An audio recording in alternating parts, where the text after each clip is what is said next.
акылды мен айтмын мисалы көпчүлөргө батырган болсоң кээ бир адамдарды мындай колунда бар адамдар мисалы дасторкон өзүнө мынтип жагымсыз болгондой токсус келбеген эмет ал эми жан дүйнөсү кең адам колунда жок болсо дагы материалдык жактан колунда жок болсо дагы сени жылмаю менен дасторкону жайып жана жакшы көңүлдө тосуп алышат. Мисалы келтирсек, азыр эле болуп жаткан учурду алсам, мисалы кыз жигит болгондо сүйлөшкөндө деле, мисалы мындай акчасы жок болуп мындай болсо, алга уже мындай сүйлөшпөй акчасы бар болуп, мисалы азыр акчасы бар, бардык нерсени чечип калды да, законду дагы, ушундай нерселерди бардык нерсе акча чечилип калды деп ойлойм. Бул жерде бирөөнүн эмгегин жебеш керек дегенди билдирет.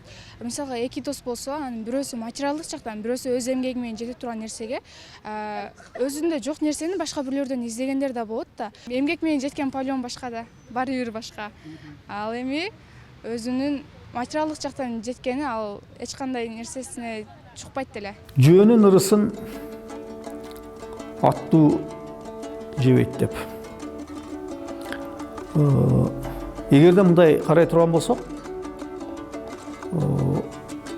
эки адам, бири жөө, бири атчан. Экөө тең адам, бирок алардын макамы бөлөкчө.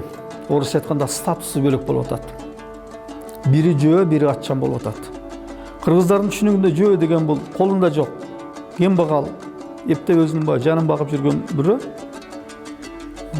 Атчаны демек бул жашоо турмушу жакшы, бийлиги бар, байлыгы бар, кызматы бар деген түшүнүк болуп атат да. Жөөнүн ырысын аттуу жебейт. Бул өмүрдө ар кимдин башына жазылган тагдыр насиби ырыскысы бар.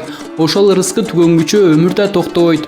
Таң агарып күндү көрүү өзү бакыт болсо, жашоонун даамын татып, күн көрүп жатканын улуу Теңирдин буйругу менен сага ырыскы берилип жатканынын белгиси деп улуу көсөмдөр айтып келишет эмеспи? Эгерде сенин ырыскың бүтсө, чөнтөк толгон байлыгың, дөөлөтүң эч кандай жардам бере албайт. Дал ушул сыяктуу макалдын мааниси бул өмүрдө жардынын да, байдын да, каарынын да, жаштын да ар кимдин өз ырыскысы бар. Болгону каниет жана сабыр кылуу менен жашоону айгинелеп жатат. Анан бирок кандай гана болбосун, ар биринин өзүнүн буйруган насиби болот. Аны кимдир бирөө тартып ала албайт. Мындайча айтканда, жөөнүн колунда жоктун дагы насибин аны ага караганда алдуу күчтүү болгон, бай болгон атчан баары бир тартып ала албайт да. Ар кимдики ошол Кудай өзүнүн маңдайына жазып койгон өзүнүн насиби бар. Ошону жашап, ошону терип жеп, бул дүйнөдөн өтөт. Бул жагынан Кудай баарына тегиз.